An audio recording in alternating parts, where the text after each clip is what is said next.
La ny era tsara saotra tany manodidina ny 100 hektara no misy mikasa kageriny.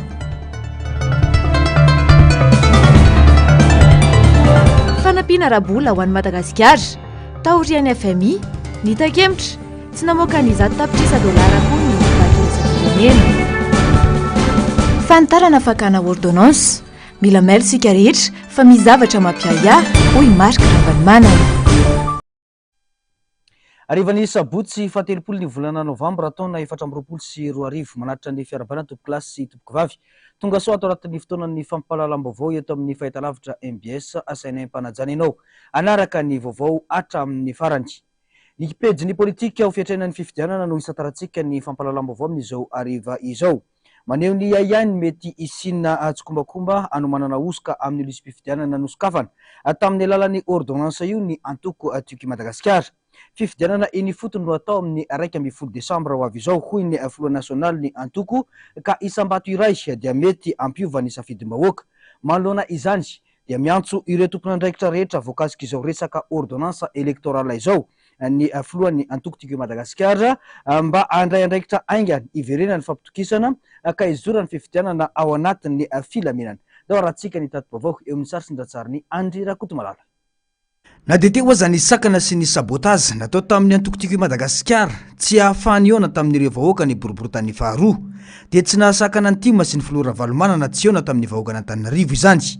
Mazava ny fahazahon-dalana azony tim hoy ny fanazavana saingy mahagaga fa ambara tonga tsy tokony andray fanapahan-kevitra amina fifidianana no mibaiko ny prefet sy ny seny hoy ny filora valomanana marika. Averiko le mandeha député Rastany zay tompony andraikitra voalohany amin'ny 2e arrondissement iny dia nanara-dalàna tsara izy nanao fankatana ara-dalàna tany amin'ny Fokotany hoe malalaka sa tsy malalaka io terrain de basket io malalaka sao dia efa nisy ny réservé tsy misy dia rehefa vika nakany amin'ny nga chef district dia ny chef district koa laza tsisy atorany io fa dia asivosotra hoe reçu dia nanisy dia rehefa nakany amin'ny préfet tamin'ny 26 juillet dia tany amin'ny préfet hoe laza hoe ny adjoint préfet namaly laza hoe reçu ty misy ny taratasy reçu izy ok zany dikany tsika tsy voaterena no fangatahana ane fa fampilazana fa hoe zao no ataonay 26 novembre ihany dia nahazo visa tany amin'ny chef district sy tany amin'ny adjoint chef préfet chef district atamin'izao dia namaly izy laza hoe malalaka io loza nefa tonga ny apitso azy avy any mba arivo mamy hoe tsy raikitray io ny any am-bobo tsy mety ho azany aloha tsika hoeny ihany dia nanontany zay hoe nanontany andrereo amin'ny seny or seny mba tsy rary loatra ke ty zavatra ataonareo aminay ty tamin'ny fotoan'andro lozy taloha zany dia misy fangatahana mifanitsaka ohatr'izao dia rehefa mifanitsaka ohatr'izao ny demande dia ny seny mandaminazy fa tsy ny préfet nanaovana fotsiny laza hoe reçur izy mazava zany dia nisy nangataka teo taorina natao aloha reçur izy mazava dia izy mandamina an'izy ka dia zao niantso anareo ato amin'ny seny zahay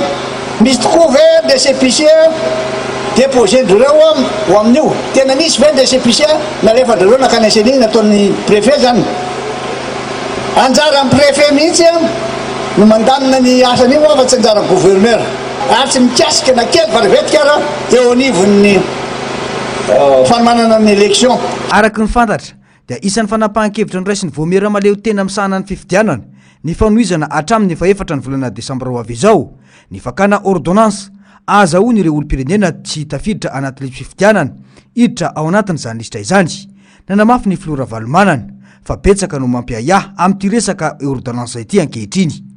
Amin'izao fotoan'izao zay nefa mahita mba tsy teneniko le narana fa olona ray zay mitondra anarana n'ilay antoko politika malaza azy hoe izy ny tompony tanàna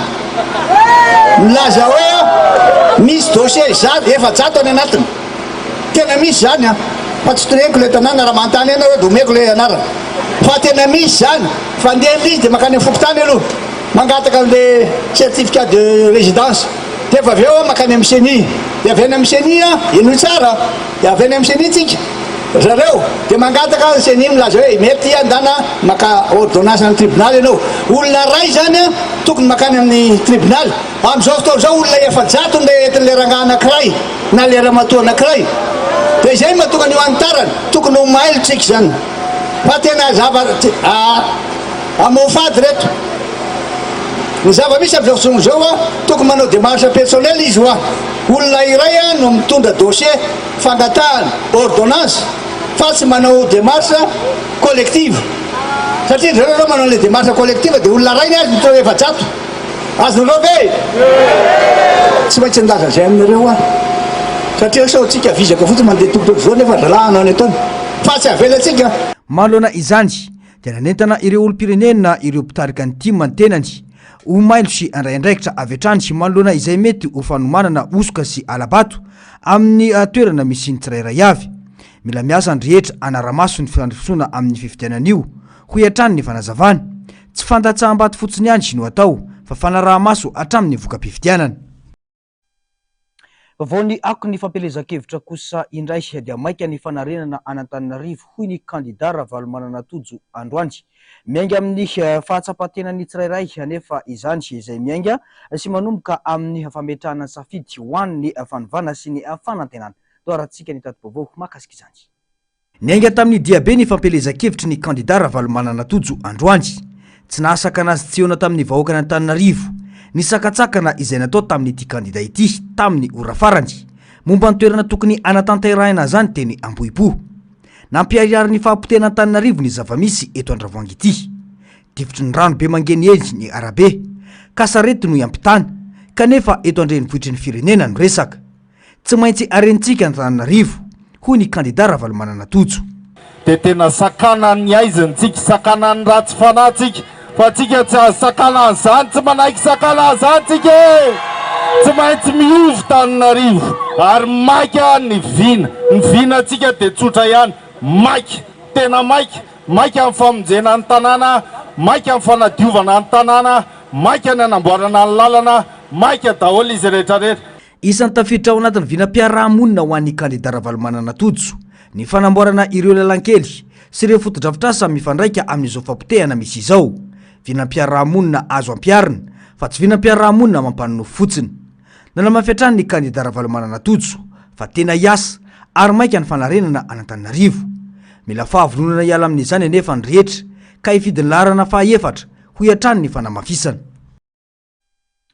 fa tsy afaka ambavany maro ny hoe fanovana amin'izao fotoana izao mitaky izany ny zava-misy ary tsy misy afa-tsy ny kandida laharana fahaefatra Ravalomanana-Tojo ihany no azo antoka fa hatratra ny tanjona sy amerina indray ny asina Antananarivo maharesy lahatra ny maro indrindra fa ny tanora izay efa leombonanana ny vina entiny ary mbola azo tanterahana tsara ihany koa izany vinanasa izany nateo aza ireo endrika faminganana samihafa amin'izao fampelezan-kevitra izao tsy misy miala amin'ny Ravalomanana-Tojo hoy ny antsoantso teny amin'ny lalana rehetra izay nanaovana diabe ho an'ny androany ando miaratinina sy Maty Pransino mitatitra amintsika ny antsipriana izay vaovao izay miroso hatrany ny TQ Madagasikara sy ny kandida larana faefatra na misy azy ireo fingapingana samihafa mandritra izao fampelezan-kevitra izao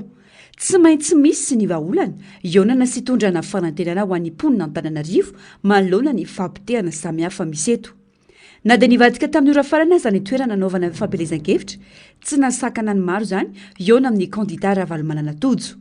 nirotra nanao diabe ny angatetsy Bel Air ny azony toerana ny fanomezana ny mpanaradia niaraka tamin'ireo solombavam-bahoaka eto Antananarivo renivohitra sy ny solombavam-bahoaka avy amin'ny faritra manohana ny kandida larana faefatra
Tsy afaka mbavany mariny hoe fanovana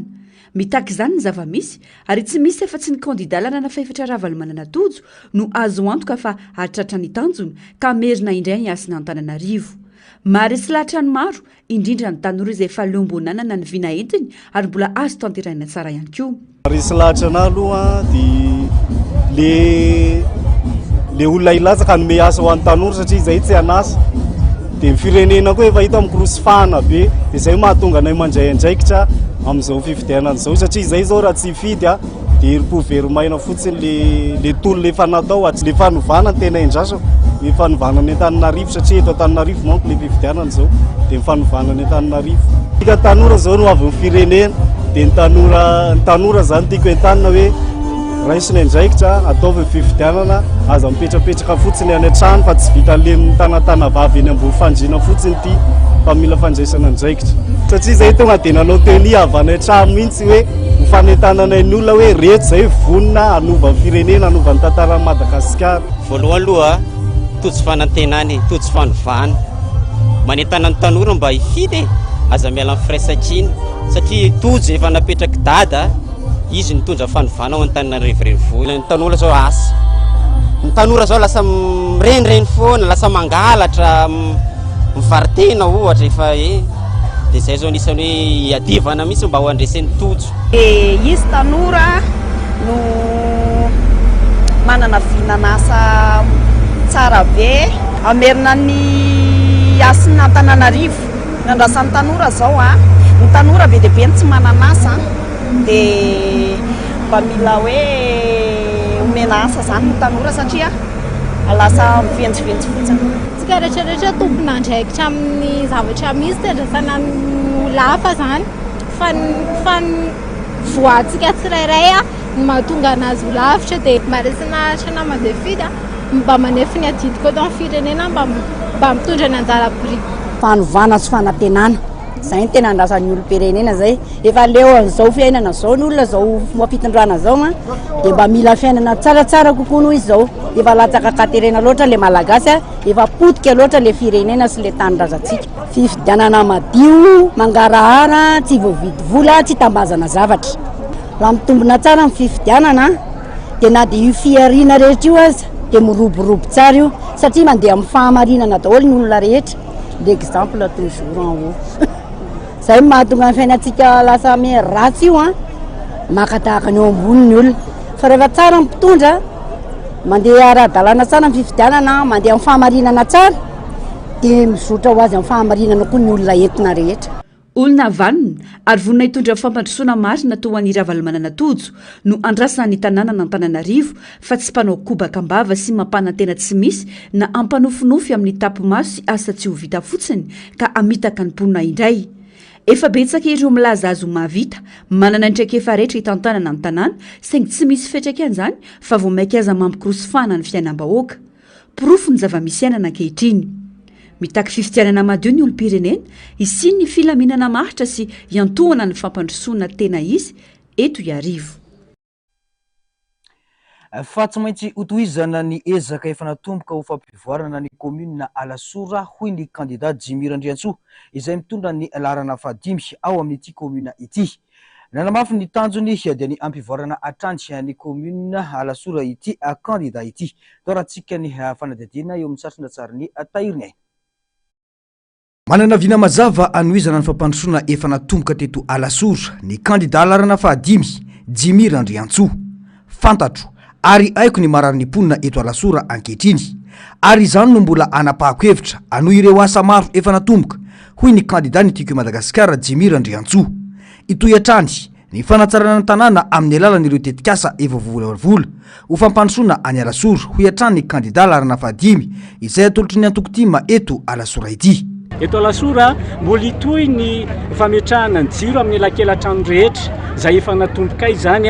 ary mba hitandrovana ny fandriampahalemana mbola itoy ny fanamboarana ny poste fixe gendarmerie any amin'izay mila an'izany mbola itoy ny fanamboarana EPP amin'ireo fokotany zay mbola tsy misy an'izany ary ireo asa marobe zay nataonay amin'ny lafiny sosialy ny fampianarana dia mbola itoy daholo na ny famanana ny ankizy amin'ny CP na ny fiahinany atao hoe ireo zokiolona maro samihafa ny fanatsarana ny asa eo anivon'ny commune ny kopia tokony tsy andro tsony fa 10 minitra dia fa 10 minitra ary tokony hatsaraina ary zany rehetrarehetra zany amin'ireo taratasy maro samihafa zay atao eo amin'ny commune ka izay tiako Madagasikara tsy mpanao kobakambava fa efa niasa izahay ary izahay rery ihany ny tenako Jimmy candidat numéro 5 eto Alasora no tsarainy ny vahoaka amin'ity fifidianana ity na niasa nandritra ny fotoana niasako na tsy niasa ka dia ozy aza misalasala tompoko mifidy fa tsy ataoko menatra ny mponina Alasora mifidy ary ho asandratsika avy ty Alasorantsika ity tongava daholo mifidy ny zanaky dada na tsy tia mary ka tia ny Alasora fa Alasora eto ny resaka tsy avelantsika ho potehan'ny hafa Alasora tsy avelantsika homenan'ny hafa zay mbola mikasa hoe anao an'izao na anao an'izao zahay tompoko efa miasa mahalala mahafantatra mahay makasika ny momba n'Alasora ka tongava mifidy numéro 5 ary zay rehetrarehetra manana ny ary eritreridratry any ka angala bato tsy petrapotsiny izahay manomboka zao ka mandritra ny fifidianana fa tsy maintsy arovanay hatramin'ny farany safidim-bahoaka tsy fantatra hoe avy aiza ny sotoavina mandrongotra fisy eto Alasora sy mangalatra ny banderole eny antranon'olona mianika lavarangana tsy fantatro fa hatramin'izay ny rotsahanay tamin'ny fifidianana teto Alasora na tamin'ny fifidianana iny na tamin'ny fifidianana iny mbola tsy nisy an'izany teto tompoko ary azany sotoavina ny akafa any ambany tanàna hafa any no entina ambolena eto amin'ity tanàna masina ity nanamafy hatrany ny kandidat mitondra ny larana fahadimy eto Alasora fa tsy hainaiky hatramin'ny farany manoloana ny fikonokononana fanodikodinana ny safidy-bahoaka amin'ny fifidianana ho avy io ny tima sy ny mpanohana azy ety an-toerany. Mbola eo amin'izay vaovao ny fampielezan-kevitra izay hatrany dia i Pasteur Germain laharana fahatelo no kandida natolotry ny antoko-tiky Madagasikara ho an'ny commune Mahavelona any Soavinandriana. Ny sekretera jeneraly ny antoko-tiky Madagasikara Rina Randriamasomoro no nanolotra ny kandida tany an-toerana ho an'ny omaly. Ndao raha tsika ny tati-baovao entiny sitraka rahatovina Mintso sy mbola avatsara ny amin'izay. Nisolo tena ny filoham-panorona ny antoko-tiky Madagasikara nitsidika ny commune Mahavelona ny sekretera jeneraly ny antoko-tiky Omaly. Tamin'izany no nanolorana ny kandida nirotsaka ho vidiana ho ben'ny tanàna ao an-toerana Pasteur Germain laharana fahatelo. Nitondra ny vinanasany hanasoavana ny commune Mahavelona. Lahara-pahamehan'ity kandida ity ny fanamboarana ny lalana ao amin'ny commune Mahavelona izay mbola tsy nisy nanamboatra hatramin'izao. Dia izay mametoky anareo eto commune Mahavelona fa rehefa lany somatsara Pasteur Germain dia tsy adinona rehefa hiara-iasa akaiky aminazy zay. Noho izay teneniko teo zay fa mila fahamarinana ny fitantanana ny commune. Mbola mety misy olona marimarina noho ny pasteur ve? Ny pasteur mihiraka Andriamanitra ary tsy sahamadika ny vahoaka satria feon'ny vahoaka dia feo an'Andriamanitra. Noho izany rehefa mamitaka ny vahoaka dia mitovy any mamitaka an'Andriamanitra ka pasteur tsy hanao an'izany mihitsy. Dia manentana zany aho hoe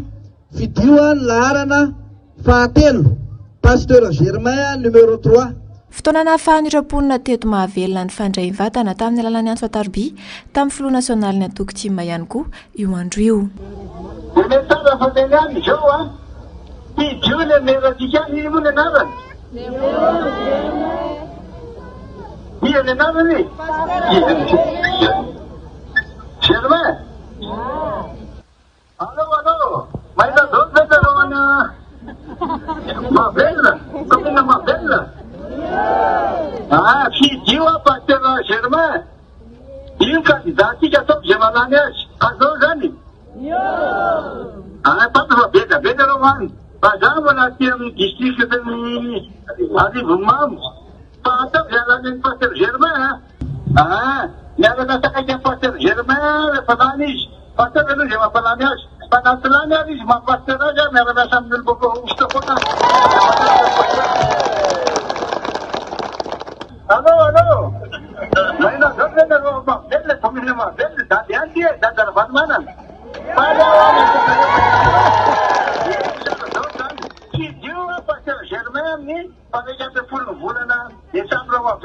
Lahara-pahamehana ho an'ireo kandidatima irotsaka ho vidiana ho ben'ny tanàna ny fametrahana anaty vinanasa.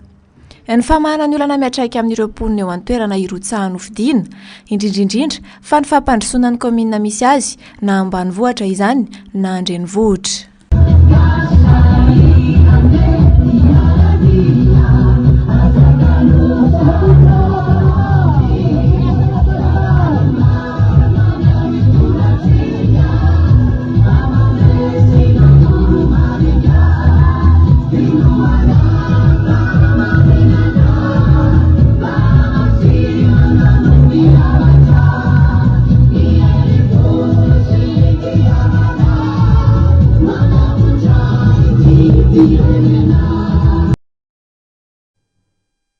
Lafim-baovao afatanteraka kosa indray nanamafy ny solombavam-bahoaka randriana solony haiko kosa iteny androany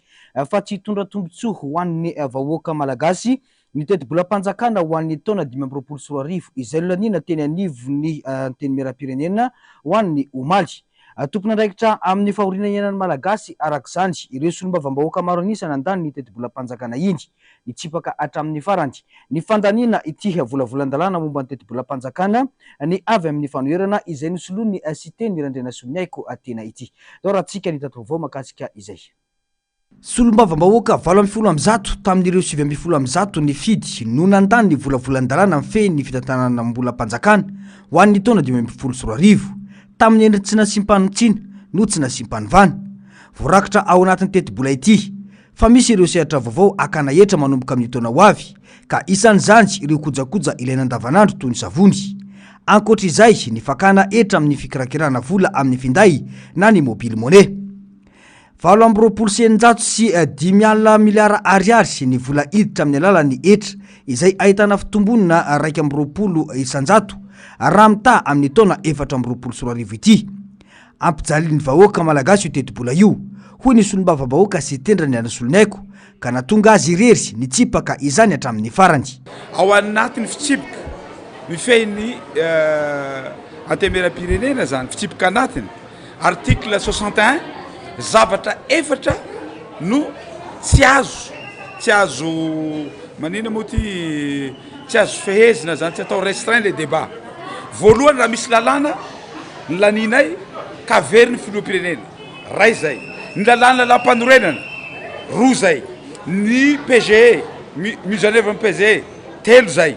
faefatra ny loi de finance. Tsy azo atao izany nefa nataony Maronis ka iny moa dictaturany Maronis no natao tao nefa tsy manara-dalàna. Donc zany tsy tokony azo appliquer iny loi de finance iny fa nandika lalàna tanteraka. Zavatra tiako ambara de zao, tsy ho zakany malagasy am'izao fahoriana mahazo malagasy am'izao fotoana zao, am'izao fantsana mahazo ny malagasy am'izao fotoana zao iny loi de finance iny. Nisy ny fanarana nataon'ny fanjakana malagasy amin'ireo mpamatsy vola fa ampiakatra ny vidin'ny solika saingy afenina mafy ny fisian'izany ho iatrany ny fanazavana. Noho izao fifidianana izao no mahatonga ny fanjakana mbola tsy nandray fanapahan-kevitra ampiakatra izany. Tahotra vahoaka tsy hifidin'ny kandida izay lazaina fa kandida mpanjakana. Tsy maintsy ho tanterain'ny fitondrana nefa izany fampiakarana ny vidin-solika izany satria efa nanaovan'ny soni ho iatrany randriana Solinaiko sy teny. Tiany tena losy fiakaran'ny carburant. Nantaniko ny madama tsara hoe madame la ministre tsara hoe ahoana iny engagement nataonao tamin'ny banque mondiale tamin'ny mpamatsy vola mahazatra iny satria nanao engagement mihitsiny ny madame la ministre fa hapiakatra satria anisan'ny condition izy lettre de détention zany tsy zareo no manao lettre fa tsika no miteny hoe hapiakatra carburant ampiakarina 200 ariary isam-bolana mandraka aza atsatsarana an'le ina moa anarany iny an'le prix vérité des prix zay zany le izy fa izy niteny hoe zaho izy mbola matahotra zao satria misy élection tia so de lany eo rototro ary tsy maintsy ho lany de misy an'io élection de mbola tsy nanao an'io izy zahay fa tsy maintsy handeha hiverinany ihany zahay de rehefa hiverina izy hiakatra kara ahoana azakatsika zany tsy hiakatra dolo ve ny frais hiakatra dolo ny zavatra rehetra ary ny loza de zao tsy hampiakatra karama izy zareo mety engany mba olona tsy amin'ny fanahy masina amin'ny farany taona mba hampiakatra karama fa raha tena izy la loi de finance tsy mampiakatra karama ny fantrany eto atombo ny vola nefa alaina mandoa taxe be deaibe de mikena tsy mety ny loi de raha tsy aivina dia isan'ny fangatahany filoalefitra fafito eo anivony anteny miram-pirenena omaly ny fanafoanana ireo tetikasa tsy misy vokany amin'ny fiainam-bahoaka. Ao anatin'izany ny kanja sy ny dobo filomanosana manara-penitra izay voafaritra ao anatin'ny tetibola ary nanokanana vola be. Tokony aompana amin'ny famoronana asa ho an'ny vahoaka ireo vola ireo hoy izy saingy nolavin'ireo solombavambahoaka maro anisa moa ny tolo-kevitra avy amin'ny fanoherana. Fanahemotry ny banky iraisam-pirenena ny fanolorana ny aide budgétaire na ny fanampina arabola mitentina $100 ho an'ny malagasy. Vola izay tokony nankatoavina ny volana Desambra farafatarany saingy izao ny hemotra izao. Voalaza fa tsy nahafeno fepetra notakina ny fitondram-panjakana ka antony izao fanemorana izao. Ataoko bavao ny ando miaratiana eo amin'ny saritry ndratsariny Mathieu Prince. Any amin'ny faraparany telo volana voalohan'ny taona 2024 any indray vao mety hamoaka ny tantsorika arabola mitentana $100 tapitrisa ny banky iraisam-pirenena araka ny lahatsoratra nivoaka tamin'ny gazety vahiny African Intelligence omaly. Tsy nafen'ireo fepetra notoakiny banky iraisam-pirenena ny gouvernemanta malagasy ka izay no nanajanonan'izy ireo ny famoahany io fanampiana arabola ho an'ny Madagasikara io izay tokony efa nekeny ity rafitra ity tamin'ny volana septambra lasa teo ary avoaka amin'ity volana desambra ity raha ny fanazavana. taori ny fampiatony tahirim-bola iray isam-pirenena ny famohanany ampahany faharoa amin'ny volany indramina amin'ny alalan'ny tahiry fek sy ny frd izay mitentina 300 tapitrisa dolara dia nitaky amitra indray ihany koa izao ny banky iray isam-pirenena isan'ireo fepetranapetraky ny banky iray isam-pirenena tokony ampiarin'ny madagasikara ny drafim-panarenana ny orinasa drirama izay mbola tsy nankatoavy ny gouvernemanta malagasy eo ihany koa ny fanalalana ny code ussd na ny unstructured supplementary service data amin'ny sihatry ny fifandraisan-davitra izay anampy an'ny malagasy amin'ny tolotra arabola eny fa nandehandeha amin'ny rafitra tsy ahitana interneto azy azony tsiraray mampiasa ny finday akana vola sy tolotra toy ny an'ireo banky ny teti-bolam-panjakana iny eo fa lay fifanarahanao amin'ny tahirim-bola raisam-pirenena sy ny banky raisam-pirenena reo ny mila jainao ny teny foana nge io e hoe avoaka ny code minier eo le code minier mitarika zao le code minier vao mivoaka ny teny foana hoe hoatsikevana hoe vidin'ny solika eo le vidin'ny solika efa soratana anaty teti-bolam-panjakana hoe isy fiakarany ny vidin'ny solika fanovana ny saran'ny vidin'ny solika fa tsy ampiarina le izy dikan'izay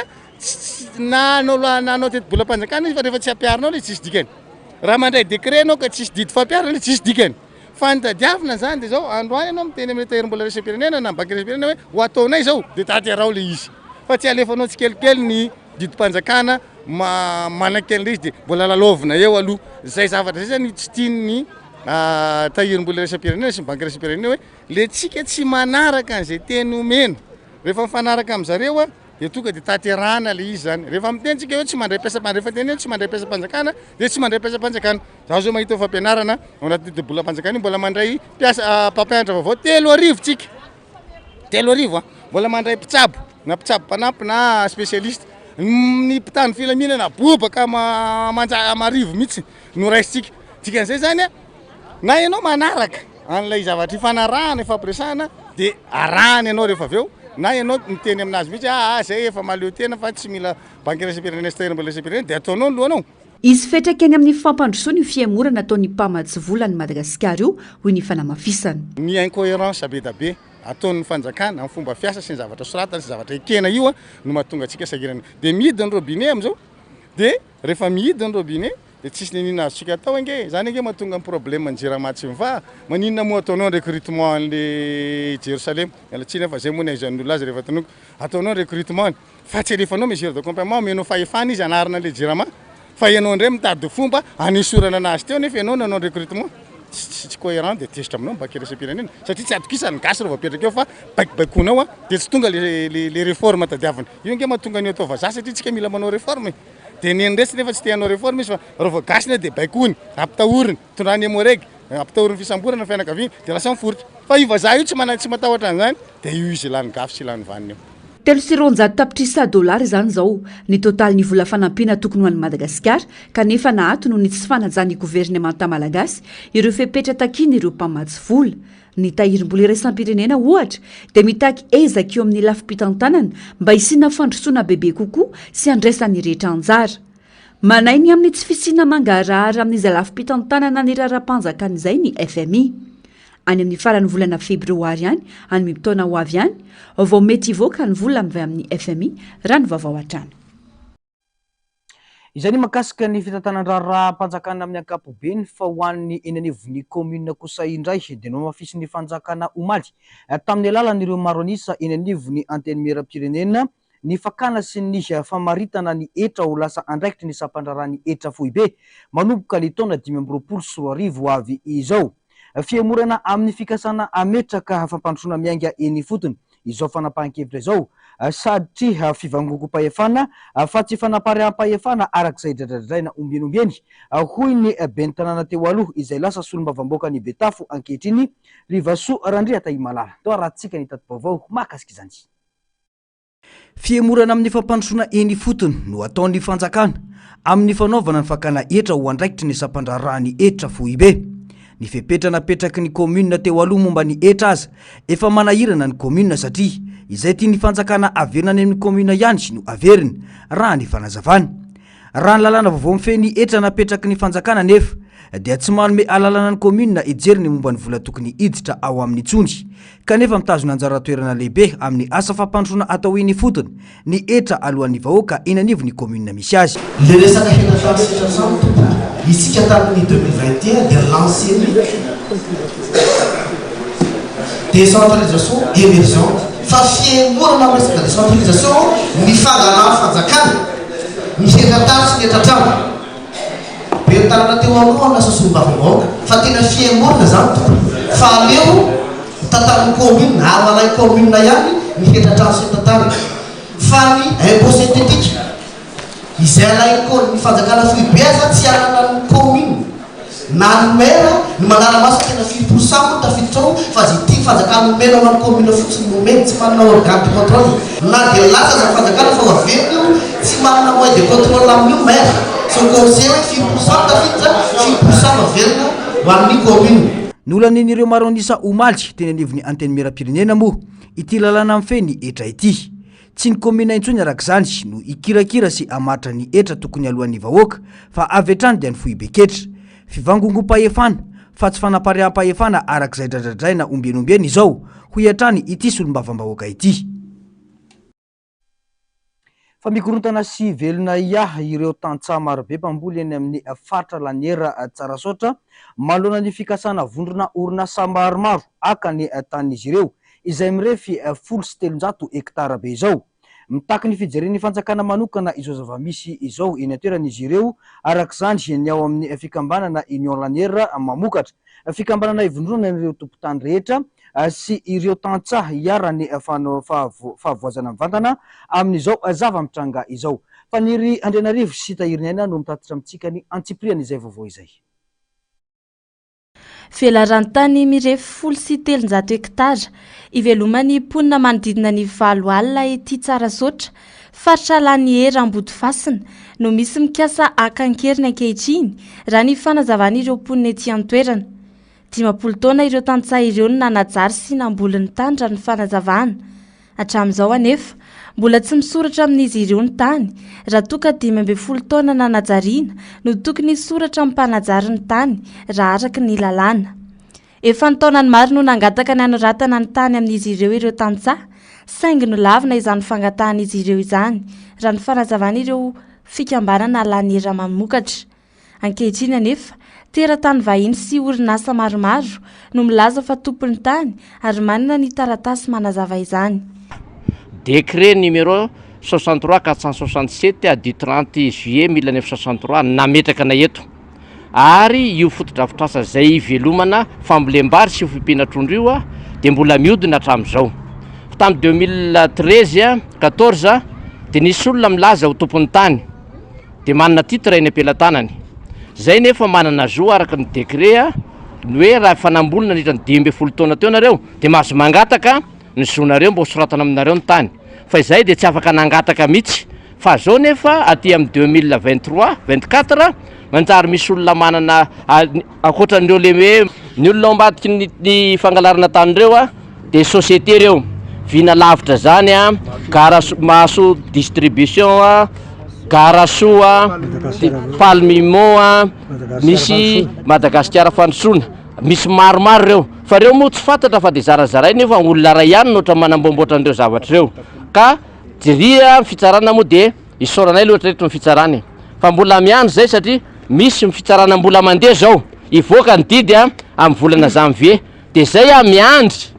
ny valiny fitsarana farany zay nanaovan'ireo apelina ka alao hiandry ny didim-pitsarana farany fa iza misy hoe anotototra ny tany vahoaka satria le vahoaka efa sady nona mbola ampitahorina indray mitebiteby ohatrany sobakaka mbody reo misy miteny any hoe hototorina mivarinareo amin'ny zoma hototorina varinareo amin'ny latsinainy tebiteby le olona.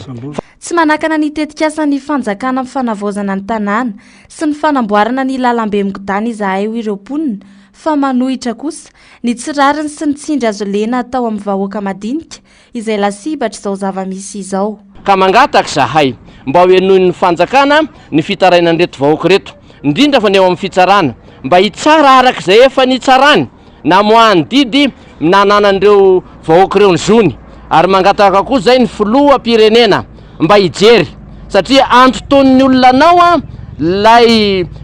le fanotofana tany mpamangataka ny fitondram-panjakana mba nazava ny sain'ireo olon'ireo. Ny olona miteny tahaka an'izao de ampitahorina menasena ho samborina, fa le olona ve miteny ratsy sa le olona ve manompa olona no samborinao ny zony ny takiny. Karaha misy fandrarana sy fitenenana an'izany hoe ampirorony zany isy fanampenam-bava zany eto amintsika eto. Zay etaetan'ireto vahoaka reto tsy ny fotodrafitrasan'ny fanjakana zay fanamboarana ny lalana hoe ty aminay fa ny olona mangala tany zay mitady hanototra ny taninay amina 100 hektara no edinay sy tinononay zao. Tanimbary mamokatra varatra amin'ny 7,740 taona isan-taona ity mikasa Isiaka ity. Volovary miantoka ny famatsinana Antananarivo amin'ny fotoanany maitsoahatra izany. Tsy ho tanteraka velively ny fahavitantena ratsakafo raha ny tany mamokatra be toy izao no totofana sy hanomezana vahana ireo vahiny ho iatrany ireo tantsaha. Ka ity lemaka ity dia mamatsy Antananarivo sy ny manodidina indrindra fa ny aty amin'ny commune telo mamatsy Ambatolampy sy Mahafotsy, Mbobao ary Ivato. Dia tonga ety atoerana ny collecteur avy any Mahitsy sy avy any Ameritsetoska hamatsina an'ireo mpiara belona amin'ireo faritra ireo hanatanterahana izay tsy fampitsakafo zay. Ka ity lemaka ity zany dia tena lemaka natao fambolem-bary hanatanterahana izay fanampiana ratsakafo indrindra fa ao anatin'ny maitsoahitra zay, satria ny vary ety miakatra Desambra, janvier, février ao anatin'ilay maitsoahitra tanteraka mihitsy. Zay zany ety amin'ity fambolena lemaka secteur 12 sy manodidina ity. Dia sanatsy avy mivavaladiana amin'ny lela ve